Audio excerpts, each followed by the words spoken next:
Hello, everybody. I am on Skype with Patrick Samphire, all the way in Wales, and his new book, The Secrets of the Dragon Tomb, will be coming out January 12th, which I have to say is an excellent day to launch a book. Not that I'm biased or anything. My book comes out that day as well. But say hello, and why don't you introduce yourself? Hi, well, I'm Patrick Samphire. I write mainly middle grade fiction. If you're not familiar with middle grade, that's aged about 9 to 13. Exclusively really science fiction and fantasy. Yeah. Well, and Patrick and I know each other because we were Clarion West classmates, and anybody who wants to get after me for interviewing most of my Clarion West class just needs to take a look at the caliber of the class. I mean, people have just been doing these amazing things. And Patrick, you're actually one of the most diverse writers, I thought, at Clarion. I mean, because you did everything from hard science fiction to sort of mythic fantasy. Are you still writing that broadly these days? You know, I kind of, when I started off, I started off pretty much exclusively writing short stories. And, when you're writing short stories, you can throw a whole bunch of different things in. If you're lucky, you spend a week, you write one story, then you get another idea, you do something completely different.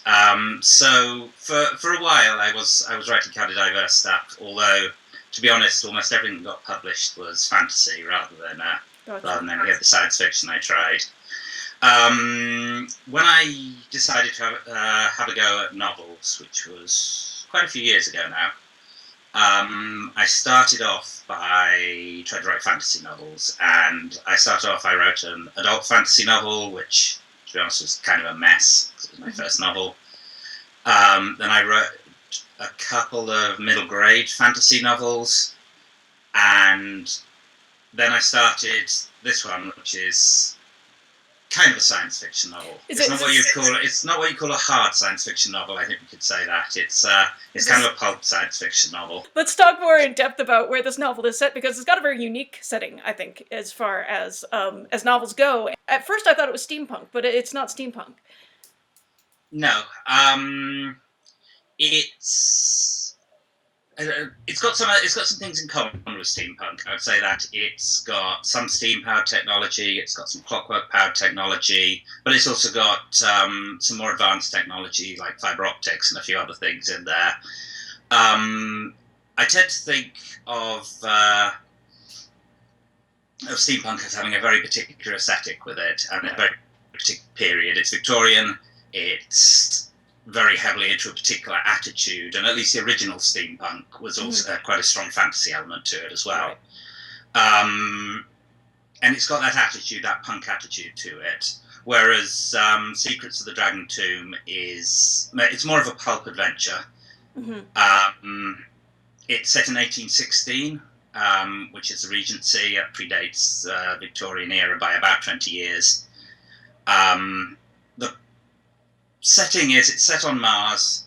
A couple of hundred years before the book, people discovered a civilization on Mars and a way to get to Mars. It's basically, I would say the premise is a couple of thousand years ago, before the book takes place, there was a very advanced civilization on Mars. It collapsed, and the explorers in the 17th century came across a lot of this old technology, and so a technological civilization has built up rather quicker than it has in real history.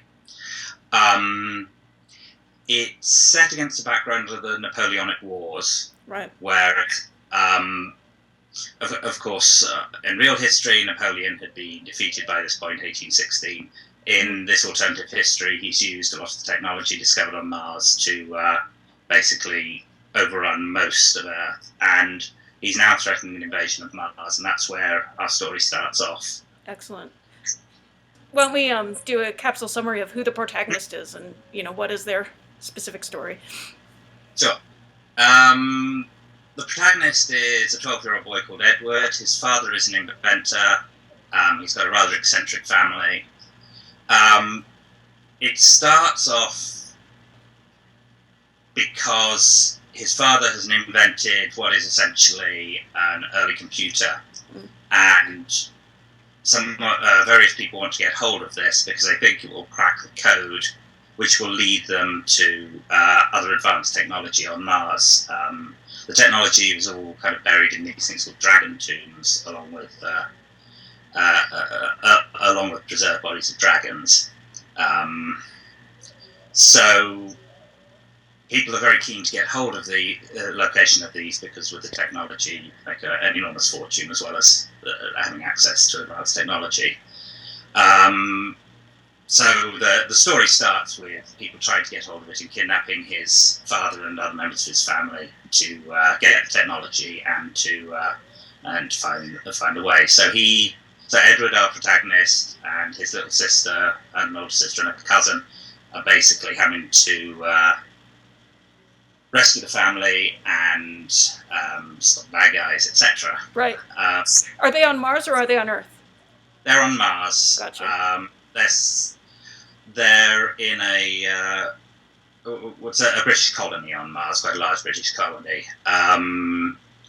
Mars had a human population from many thousands of years ago, but it's basically been colonized by many of the 18th and 19th century powers.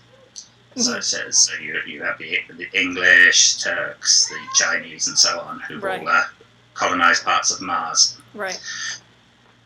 And there's dragons, which you can't go wrong with dragons. There are at least initially there are preserved bodies of dragons. Uh-huh. Let's put it that way. We will find out a lot more about that as the series goes on. Mm-hmm. I kind of wanted to write this because I'm a big fan of kind of old-fashioned pulp adventure science fiction. Right. But at the same time, a lot of that pulp is, even with the best will in the world, it's racist, it's sexist, and a lot of it's not terribly well written either. Right. But it had great stories in there. Right. And I kind of wanted to write that kind of story without any of the horrible stuff that went along with it.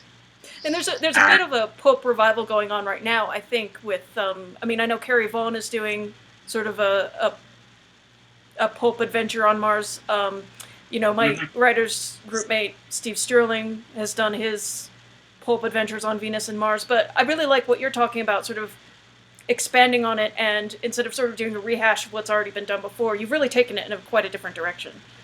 Yeah, I think what happened, around about the time that we started to go up into space and we started to, moon landings, is a lot of that romance of those adventures on Mars and Venus kind of disappeared because we realised these are lifeless places. There's nothing exciting on here. There aren't dinosaurs on Mars, right. Unfortunately. And, for a while, people kind of stopped writing about that kind of stuff. But I do think there's a kind of revival because people did, there's that kind of adventure that you can have with that kind of setting. Yeah. That you can't necessarily have with hard science fiction. For all that I love reading hard science fiction, it's a very different type of thing. And this kind of adventure had kind of become almost pure fantasy. You've got big adventures in fantasy. Right. You've got less so in science fiction. And I think people have kind of gone back and they've said, well, let's just have those anyway. Let's just postulate a completely different history where these things did exist, where you can have dinosaurs on Mars, and you'll come up with some kind of science fiction rationale for it, and that's where we go from, and that's what I tried to do in this, So yeah, I've kind of come up with a rationale where I can throw all of this stuff in, where I can put in dragons and dinosaurs, and I can put in weird alien plants and all of that, and strange technologies, right, and then you can just do the kind of adventure that you wanted to do all along. And an expatriate British Scooby gang unlocking the secrets of dragons, which sounds awesome. And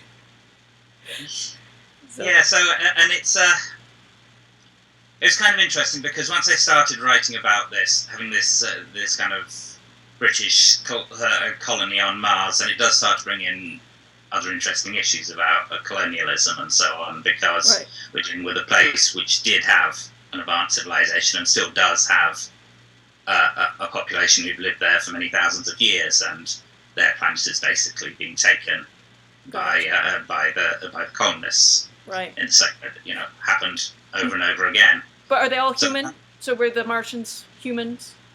They are humans. Okay. They're humans who reached Mars thousands of years before the current crop was. And so it kind of gives you that opportunity to bring in some of those issues, not to kind of bang over the head with them, but to bring them into the story and introduce them in a completely alien place, and that was kind of interesting to do as well, and it kind of gave some interesting plot threads to it as well. Right, and that plays to your strengths a bit because you have lived abroad as a Brit, haven't you? I mean, you spent quite some time in Guyana? Yeah, I was a couple of years in Guyana teaching, and I also grew up for a fair chunk of my childhood in Zambia in Africa, where my dad was a teacher there. So it's kind of interesting to take to look at the roles that British people, white people play over there, and look at the roles in a fictional setting, right? Whilst still having dragons and airship chasers and stuff like that, Right. Well, and the ancient civilization isn't particularly fiction because a lot of these places did, here on Earth also had these ancient civilizations. You also have quite a lot of experience, well, at least being around a lot of Regency era research, because you're married to Stephanie Burgis. Yeah. I won't deny this, the decision to set it in the Regency. And the main reason to set it in the Regency is I wanted the background on the Napoleonic Wars. Yeah. But also, to be really honest, I hate doing research. I'm not a natural researcher at all. Whereas Stephanie Burgis, my wife, loves doing research. Yeah. And she also writes stuff set in the Regency. So whenever I don't know, I just turn around and say, Steph, what would happen here? And she just tells me. So, right. I'll just blame her for anything that was wrong in the research. Right. Well, and so, I mean, you say that, but, you may not love research, but I think you've always been that's been a strength of yours, because I remember when you were writing steampunk at Clarion West, you were using Brunel as an engineer, and nobody else had ever heard of him, so you actually do know quite a bit about British history. To a degree. I mean, Brunel was an easy one because I'm from Bristol, and Brunel spent a lot of his time in Bristol, and a lot of his big works were there. But I suppose so. It's also, as I was at least briefly a physicist, the kind of things related around science and engineering were things I kind of picked up along the way. So, right. But no, I'm not good with sitting down with long textbooks and researching details, and I've also been kind of a bit loose with some of the stuff in it. Right. I mean, my justification is we're talking about a British colony on a planet. Right.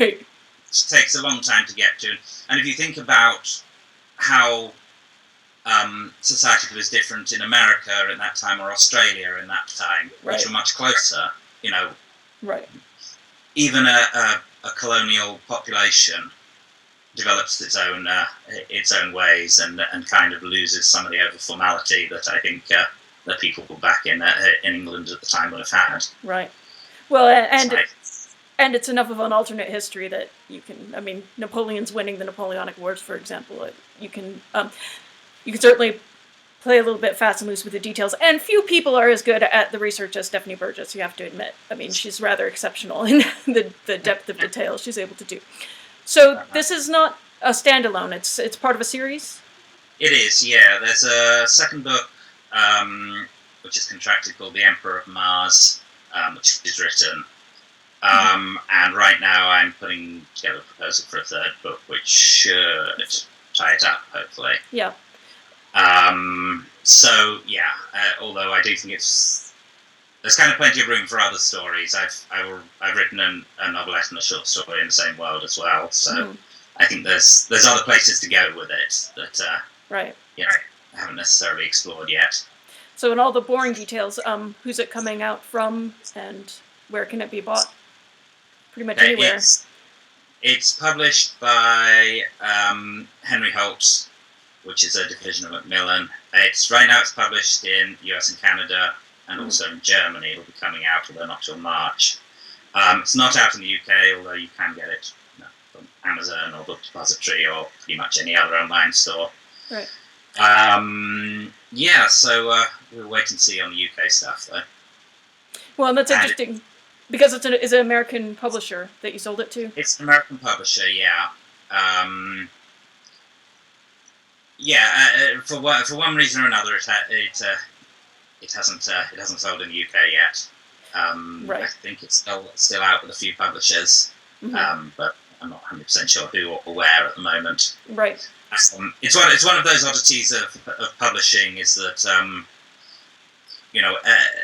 when your book is being sold abroad, you'll deal with an agent normally to sell in the US, and then they will contract out to another agent to sell it in other countries, or several other agents in several countries. Right. And you don't always know what's going on. For instance, I had no idea that it was even being sent out in Germany when I found out that it had sold in Germany. Right. So you kind of you sell in America, and then other stuff happens or it doesn't happen, and you don't necessarily know what's going on that much. Right. Well, I suppose you'll probably find out, but yeah. Well, and that's the interesting thing about building a career as a writer. So why don't we talk a little bit about your path to a career as a writer? Because the United States and the UK are separate markets, and the rights are very specifically sold separately because they can be valued quite a bit more in one market versus another. So when Stephanie, your wife, sold her Most Improper Magic or Cat Incorrigible,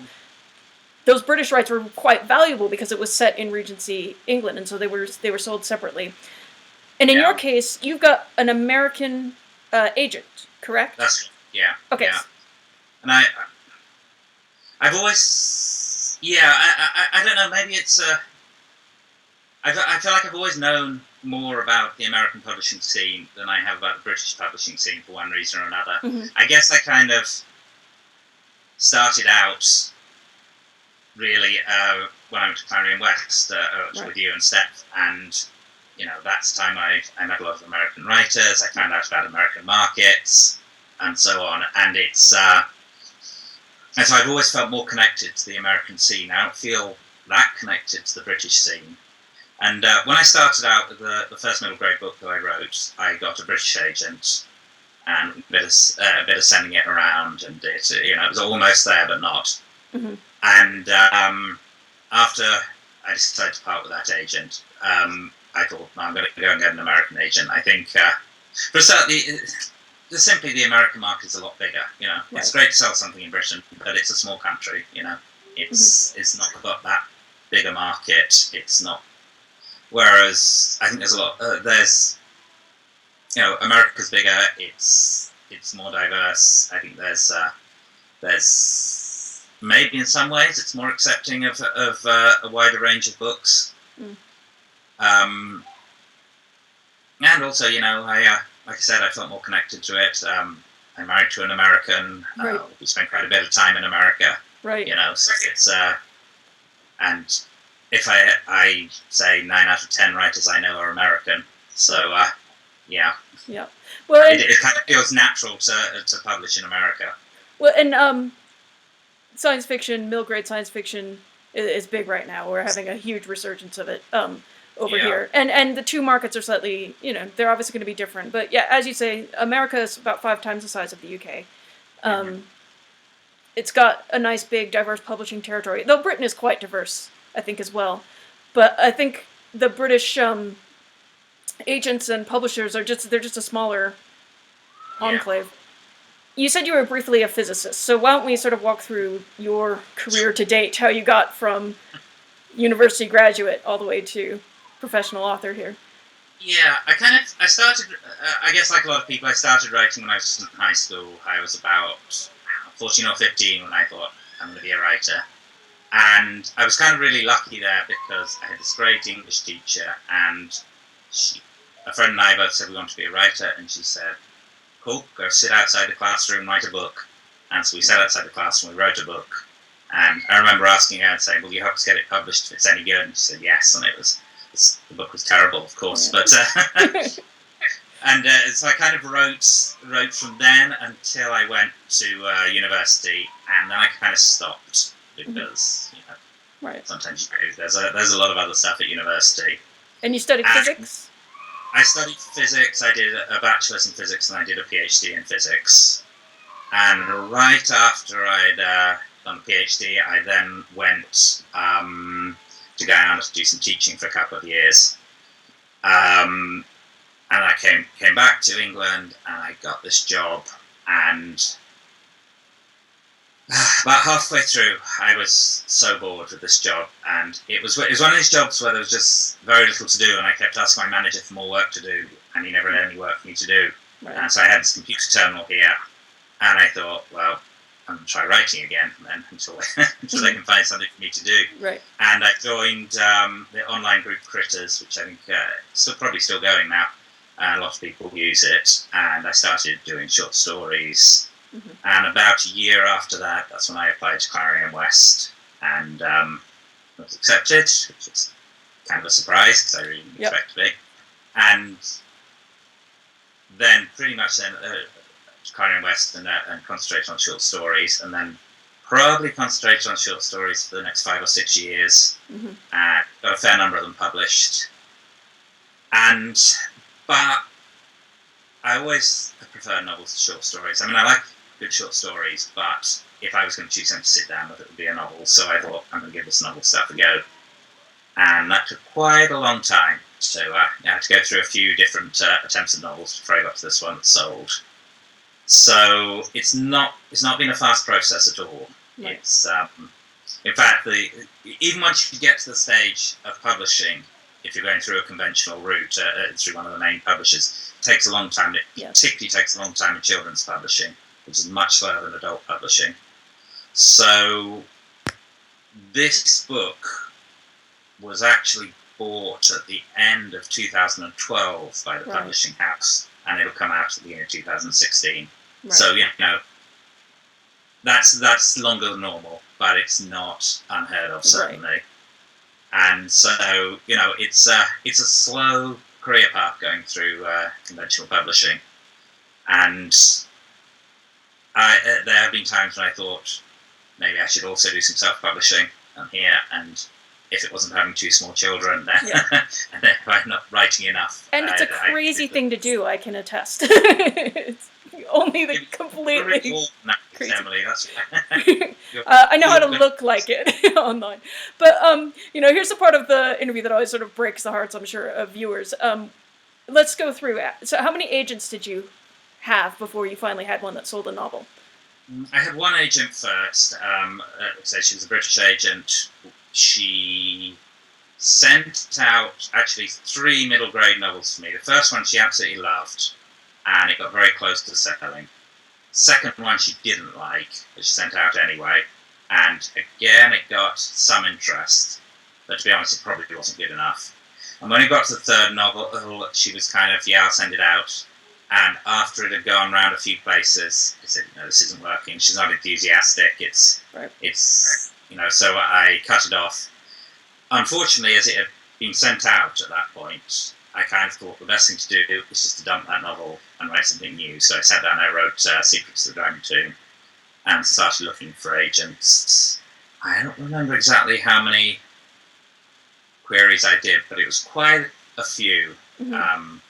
Probably more than 20 queries of agents before I got an agent who really loved the book. Mm-hmm.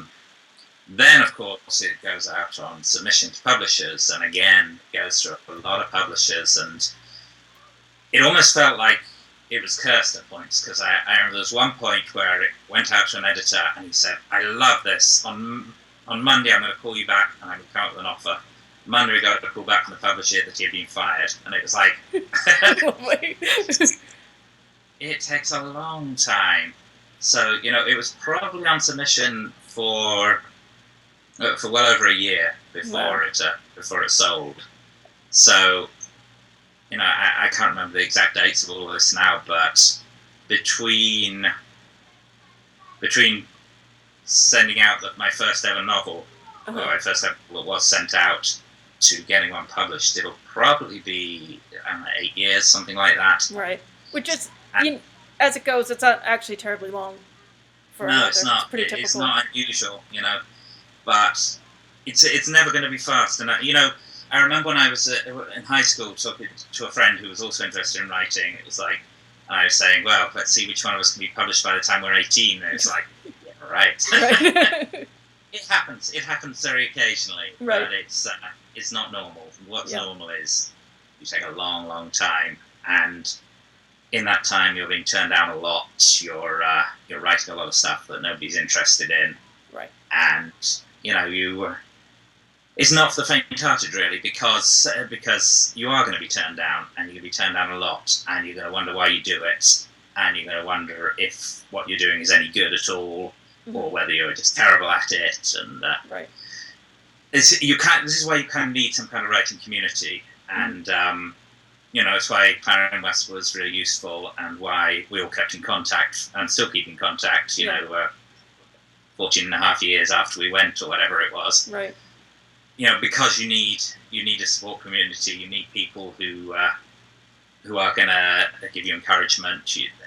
And you can get that from anywhere, but if you don't know any other writers, it can be kind of lonely, I think. Yes. And you don't know what's going on. Everything is quiet and nothing happens, and you send out your queries and everything is dead silence. Or you send out your short stories to a magazine, and a year later you get back a form reject, and you wonder what on earth's going on. And right.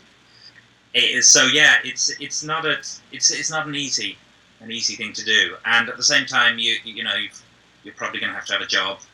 You're going to be a family that you've got to look after, and all of this stuff. And the number of people who make it isn't, or at least make a decent living out of it, is tiny. You know? And there are so many people who are almost household names in science fiction and fantasy who still need day jobs to get by. Right, which people don't necessarily realize. And, we can sort of say, oh, I wrote 3 novels, but very few people know what it's like to sit down and write a novel. A lot of aspiring writers will be watching this, probably with tears running down their eyes, because, they might have just finished their first novel, and to think this could be the first of 3 that don't get published, or more. Hilary Bell has got the record, I think, at like 13 or something like that. It helps to know other writers because they actually have been there and they've done that. And, when you finish a novel, you really feel like you've accomplished something for about 5 minutes until the rejections start rolling in. But, so, in terms of day jobs, what worked for you to be able to work while also pursuing your writing career? Well, for quite a long time, I was working full-time. I was working at a university, first doing just admin stuff, and then as a web designer. Right. And I wrote in the lunch break. I would go straight out my office to the cafe across the street, and I would sit there, and I'd write for an hour, and I'd go back to the office. And sometimes Steph and I would get up at 5 in the morning and go to a cafe before work. This was basically how we did it. Then Steph sold a trilogy, which was a fantastic thing to do. You don't often sell 3 books in one go, but she did. Right. Sold a middle grade trilogy. And this was just about the same time we had our first child as well. Mm-hmm. So when he was about 6 months old, I decided to first cut down to part-time, and then eventually gave up work completely. Which is a difficult thing to do. It really is, because although you can get something like that trilogy that Steph sold, which is a good deal because you're going to pay for 3 books and you get the money in one go, or in a few discrete goes. But then you might not sell anything for 4 years. Right. Which is even established writers, or people who've sold a couple of books can go through a period where they don't sell anything at all. Right. So it can be it's a very dangerous thing to give up your job. I did it because we had a child to look after, and Steph was writing very well and doing very well with her writing. Had a top agent. Yeah, and we had enough money to last us, a couple of years at that stage. But as happens, it runs out, and then you get to this stage where, what are you going to do? Well, I started going freelance at that point. Freelance web design, and then I moved into doing also book covers and book formatting when indie publishing took off a bit more. And so that kind of helped sustain us through bits of it. I haven't done any of that for the last 6 months or so because I've been too busy doing writing. Hooray! And I'm sure I will. Get back to it again at some point fairly soon. And both Steph and I have done work for hire for what's called book packaging companies, which is basically you're hired for a fixed amount to write a book under a pseudonym.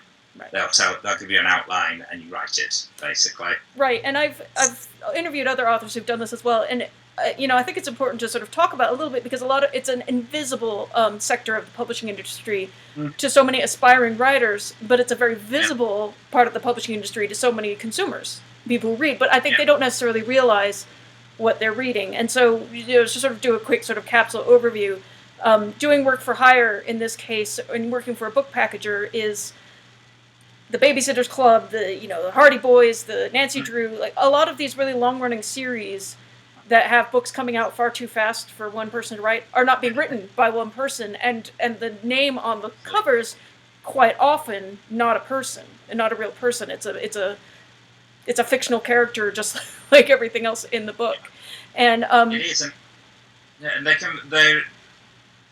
this fictional person will often have a biography. Yep. They'll have a website sometimes. Sometimes they'll answer questions from readers. Right. Although a lot of book packages don't like doing that. So there is this whole identity, and particularly with a big series, and there are book package series that have 100 books in 5 years. Yes. And they're being written by a whole bunch of different authors. And some of them do very well. Some of the most successful series out there are done in this way. It's an interesting thing because you're working very fast. You're probably writing a book in a month, and you're doing it to an outline that somebody else has done. Somebody else will do another edit to it after that. And so it's an interesting way of creating. It kind of feels a bit cynical in some ways, but on the other hand, it's not so different to how most TV series are done. You'll have a creator who's coming up with the overall storyline, and then each episode will have a different author working on it. Sometimes several will work, and sometimes they'll rework each other's stuff afterwards. So it's something that Hollywood's done for a long, long time, and book publishing has done as well, like you say, with Nancy Drew and the Hardy Boys and so on. And the only difference is there's this author name on it, and its person doesn't exist. But it works for TV, and it works for books. It's not always the most creative books, but it's often the most successful books. The way you can tell whether something's come from the book packager is you look at the copyright page. Yep. And if it's copyright to an individual, then it's probably written by the individual. If it's copyright to a company, then it's probably been done by a book packager. Right. And it's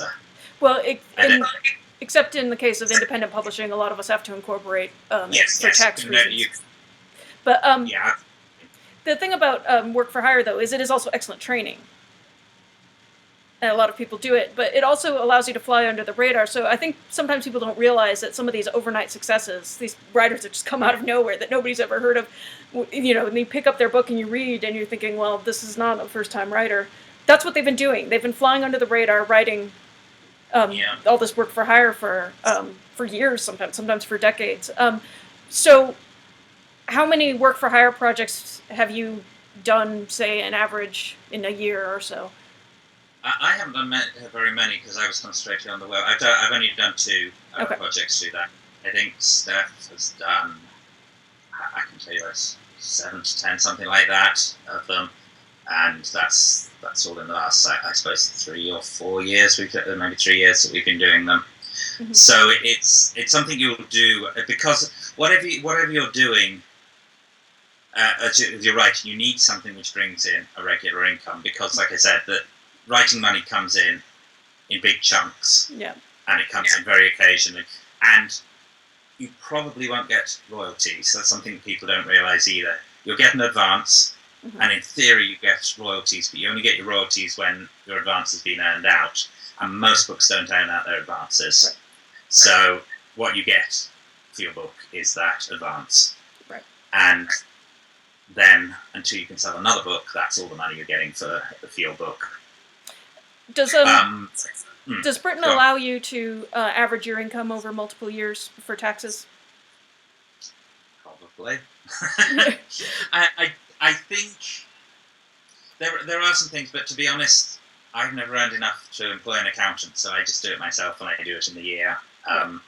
But my earnings have never been that high that I have to worry about it that much, you know. Right. It's in the U.S. you used to be able to average your income over 3 years, which was excellent for people who took advantage of it. Were mainly like farmers. You might have a good crop yield and then a bad, and freelancer types like authors, because one of the pitfalls is if you get paid for, say, a trilogy all at once, that knocks you into a much higher tax bracket for that 1 year. But if you don't then sell anything for 4 years, then you can sort of claim some of those taxes back. And the United States now doesn't allow that averaging. And so that's just another pitfall. And I just wondered if it existed in Britain as well.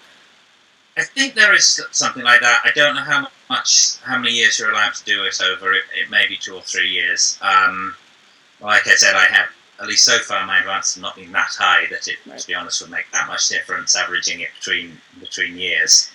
So if I ever earned enough, I'd employ an accountant. But right now, I can't get an accountant. Yeah. But yeah, that doesn't mean my accounts aren't good. If HMRC are listening, tax authority. Yeah. But no, I do think it's interesting. I do think you need something to keep you going, because until you have become successful and you have a big backlog, which will continue to earn you money, you're going to struggle being a full-time writer. Right. You know, some people manage it. I think independent publishing is quite a good way to do it now, if you can do it the way that you've been doing it, for instance, which is getting lucky. You know, I won't call it lucky. You work really hard at that. I've seen you do it. It's but you build it up, and you build it up sensibly, slowly, and you build it up so that it does start to become a career, and you get more regular income that way, because you're getting your money every month or whatever it is from Amazon. You're not having to wait, a couple of years to get some money. So I do think there's a lot of future for people to do it both ways at the same time. If you can write enough books, which right now I can't, but. Also, I don't think that children's publishing works terribly well with self-publishing yourself. No. There's just not a market for children and ebooks, or even books that you can't get in a bookstore. Well, when you go on. Children's publishing is a pretty well-guarded citadel, because most of the buying is not done by children. It's done by librarians. It's done by teachers, and you need to be noticed by teachers and librarians for kids to then go ask their parents for the money to buy your book. And you don't do a whole lot of direct marketing, which is not a bad thing, that you can't directly market to young people. I'm glad that the internet has not got its hooks sunk so deeply in yet that you can get at 9-year-olds, for example, with your book. Yeah. Yeah, you're very dependent, like you said, on the library market.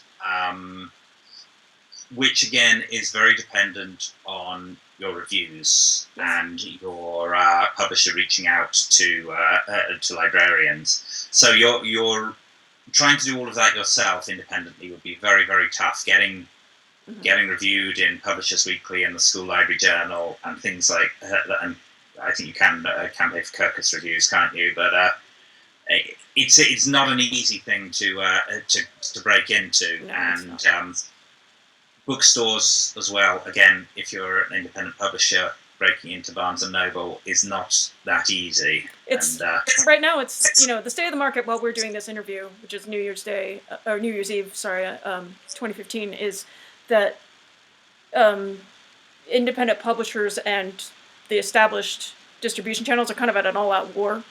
So right now there's a complete wall. It's changing so fast, we don't know how it will evolve, but right now, the way to get into Barnes & Noble is to either be ridiculously successful or to go through a traditional publisher. And getting through a traditional publisher is actually, I would say, probably the easier way to go.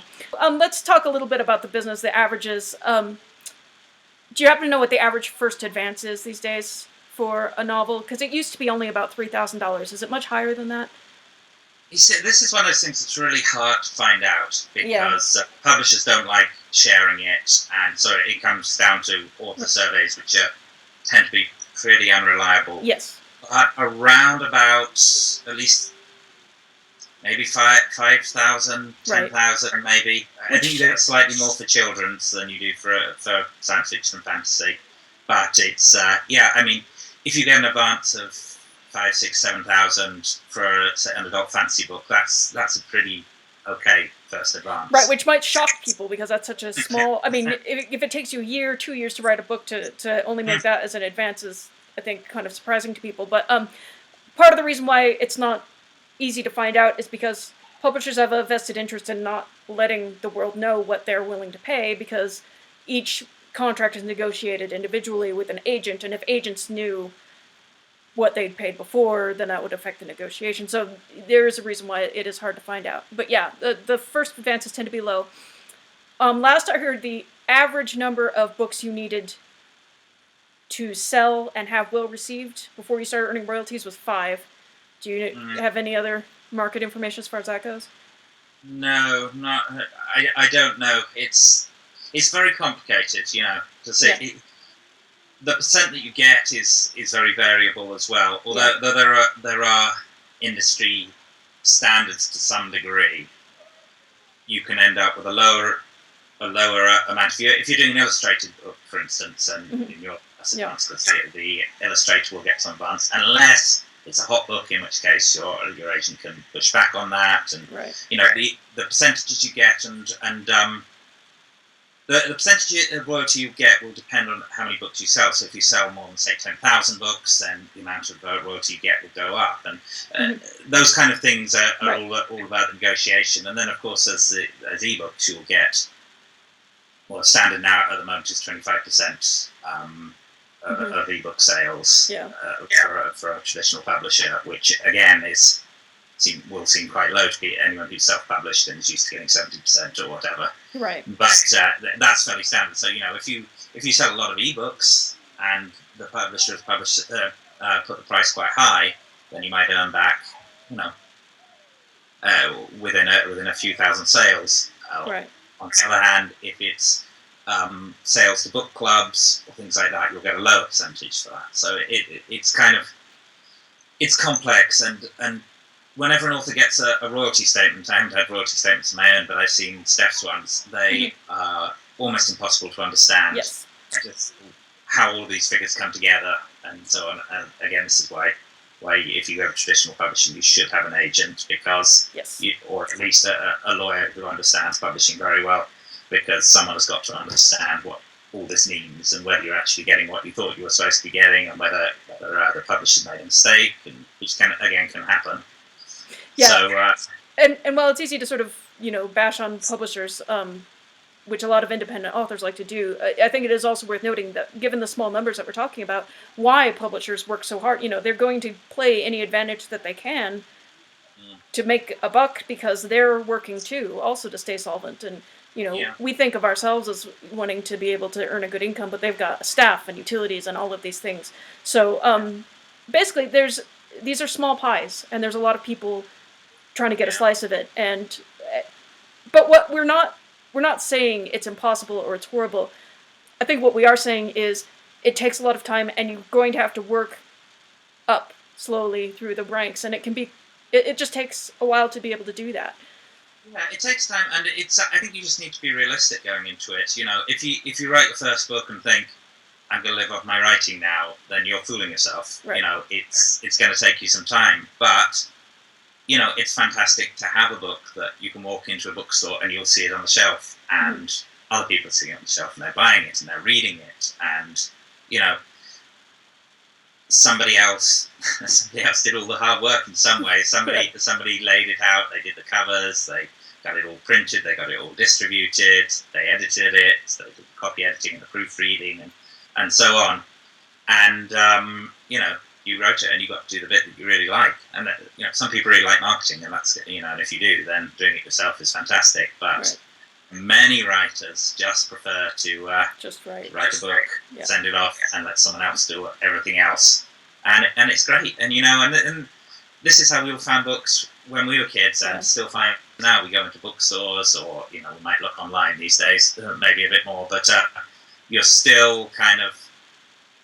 This is how you got into books. You went into a library, you went into a bookstore, and now you get to be part of it. And it's fantastic. And nobody who doesn't love reading will ever become a successful writer, I don't think, because it's not. It's if you can't get that kind of reward, and if you aren't into reading so much, then it's not a sensible business to go into. Right. If you're doing it for business, anyone who thinks they're going to just sit down and make a fortune by doing this thing, is kind of fooling themselves. So you've got to love it, and then you might get successful, and people do get successful.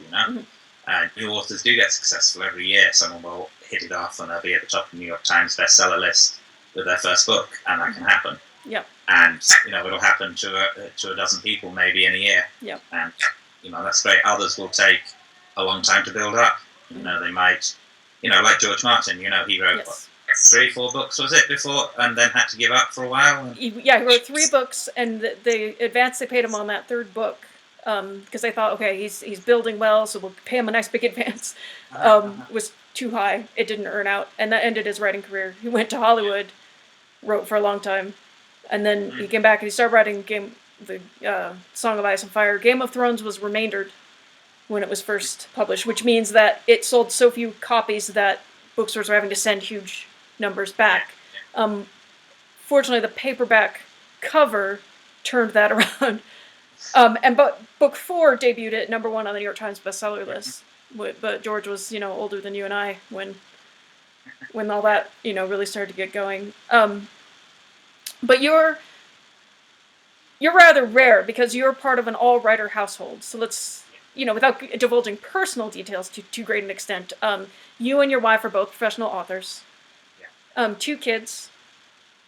And then you've got the extra challenge that Stephanie Burgis has a chronic health condition that, she talks a bit about publicly. She's got severe chronic fatigue syndrome, or ME, as is more commonly used in the UK. So it's unusual for people in your situation to be able to support yourselves from writing. However, it's clear it's not impossible. You're both very good at it, but you've been very shrewd about it as well, which I think is equally important to the talent that you have. So do you want to talk a bit about just how you make that work? Well, I mean, a lot of it is luck, and it really is luck. If at various points we've come very close to not having money for rent next month, and then one of us will get a job. I'll get a website design, or she'll get a work for hire book, or one of us will actually sell something, a novel to a publisher. But it's been. I don't think we don't spend a lot of money, to be honest.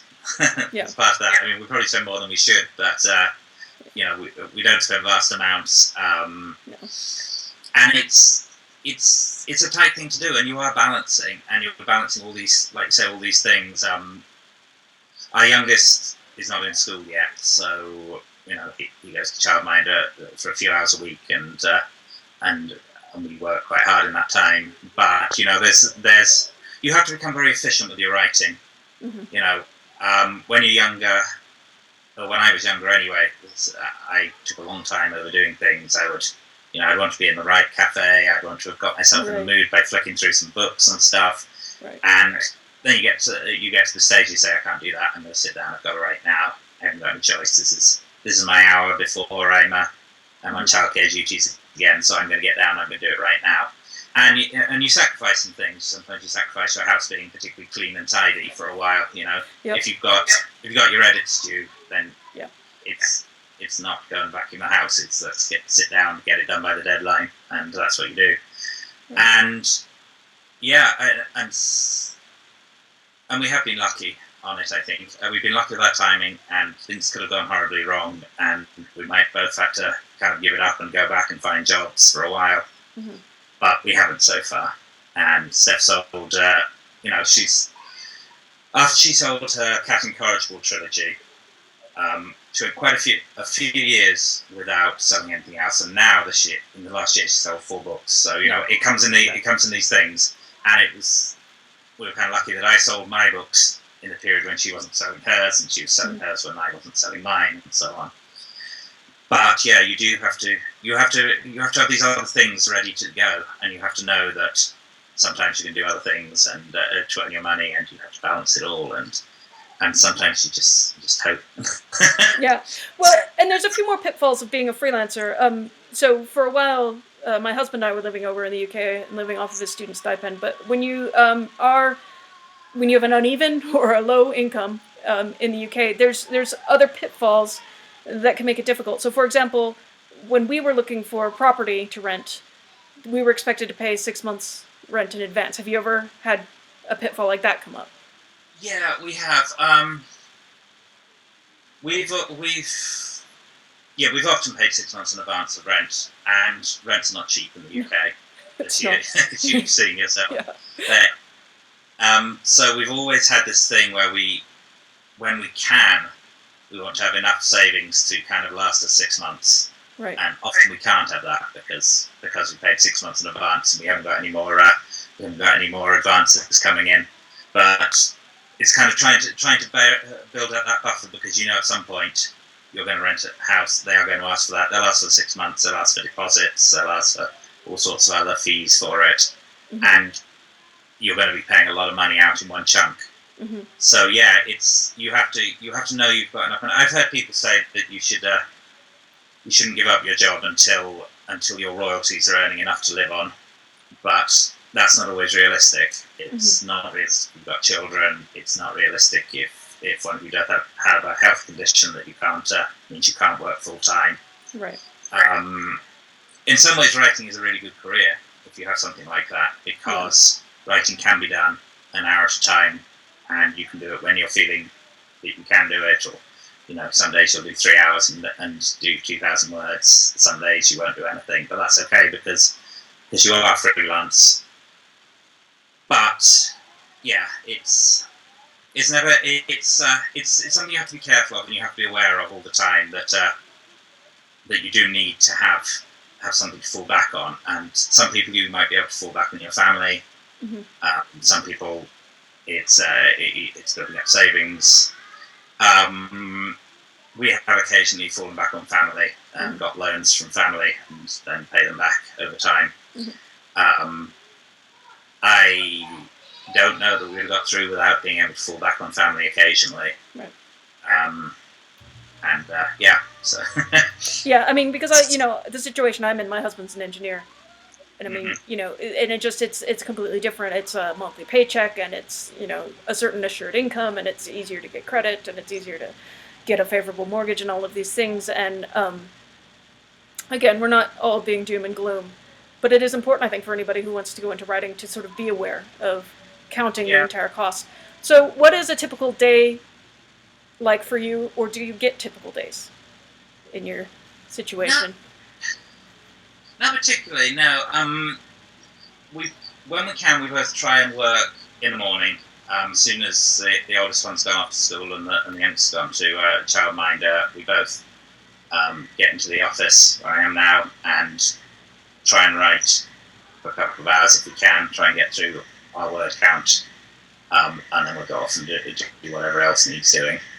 But yeah, it is variable. I think people say that you need to be able to write anywhere and any time, and I'm not sure that I can yet. I still need a bit of space to write in. So you can't sit around forever waiting, but I need to set aside an hour at least to get down to it, and that doesn't happen every day. But yeah, it's. I think one good thing about writing is you can take at your own pace. You can write an hour a day and write 500 words, and if you do that every day, or most days, you'll end up with a book. Other people write 2,000, 5,000, 10,000 words in a day, and that's fine as well, And you can do it. Nora Roberts, for instance, will write 8 hours a day, and that's great. My head would explode if I tried to. Yeah. And it's also worth noting that some people. I mean, I write 2,000 words a day, but I keep a very tiny percentage of it. I mean, I just deleted 20,000 words of a novel because they weren't good enough. So that's sort of 10 days of work, which again, sort of makes people want to scream. But I mean, I hope there's also people watching though who think, oh, good, I'm not the only one who has to just slash and burn through the writing. I mean, a novel is I don't know, maybe 100,000 words on average. You know, if you're doing 1,000 words a day, that's 100 days to get your first draft. You'll then spend an equal amount of time at least revising it, but you can still do a novel a year, and that's basically what you need to do as a novelist. You can write more, and that's great, but you probably want to do a novel a year, and you know that'll give you a good career as a novelist. You know, it's what most novelists do. So you can do it. You can do it whether you can do it if you're working, if you haven't got other things you need to be doing in that time, in your lunch break, or in the morning, or in the evening, or whatever it is. So it's not an impossible job, and you know, in some ways it's an easy job. You know, the writing can be difficult, but every job is difficult, and no one's making you sit in your chair for 8 hours. You know, you can go for a walk and think about your novel while you're going for a walk. You can, you know, you can go sit in a cafe and do your work if you want to. You can, you know, you do whatever you like. You do it however you like. It's a great job to do. It's well, and that attitude that you're displaying is also, I think, absolutely essential, because another pitfall is that when you don't have clear, defined goals, you can drive yourself crazy, because any minute you could be working. You know, and if you want to get obsessive about how much money you make per word, you know, see how small that is, and thinking, oh, how many, if I could just write more words. I mean, people do get themselves completely burned out, or, you know, they shut down because they stress out too much. And so while work ethic is important, I think it's also equally important to have the perspective that you have, that you're showing here, when you're saying, you know, let's you know, keep this in perspective compared to other jobs, and what you really need to accomplish in a year. Yeah. And you know, people, I said it's a good idea to do a novel a year, but you don't have to, of course. There are many really good novelists who do a novel every 10 years, or a short story a year, or whatever it is. You know, you write what you want to write. You can get caught up in the professionalism of writing too much, I think, and saying, I've got to do this, I've got to get this career, this has got to, you know, I've got to have this novel out, and I need to diversify into another genre to keep my career going. Well, you don't have to. You can do what you want. You know, it's if a novel a year is what you want to do, then do it. If you want to write just one really good short story each year, then that's great as well. You know, and you won't live on it, but you can, and that can be your writing. And you know, we know really good writers who don't write very much. Ben Rosenbaum doesn't publish very much, but he's a fantastic writer. He is. And, you know, Ted Chiang writes, I don't know how many stories, not very many, for example, but every one of them is really, really good. Yeah. There are other writers who write 3 or 4 novels in a year, and that's fantastic. Yeah. I don't know how many you do a year, but you, I don't know, you couple a year, would you say? My record is 4, but, you know, it was part of a plan to sort of stretch myself, to sort of see how fast I could go, and 4, I kind of felt like, okay, probably a bit too fast. So, you know, pull back. But it's all part of sort of finding where your comfort zone is. Independent publishing, you make quite a bit less per novel. It's hard to make that $5,000 that you would make from an advance selling to a publisher. And so, you know, it is a bit more of a volume business. But you have your book there in the background, so why don't you hold it up? This book. This is my first book, called Pitfalls, the Dragon Tomb. This is the hardcover that just came in the post a couple of days ago. Like Emily said, it's out on January the 12th.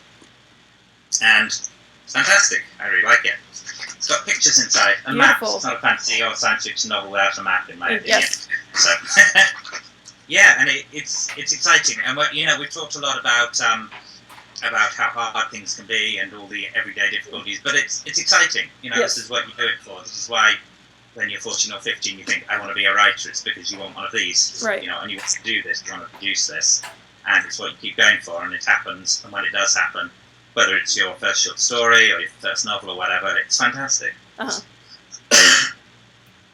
that's you know, that makes it worth it. It doesn't particularly matter whether you make a lot of money or a little bit of money, or whether 1,000 people read it or 1 million people read it.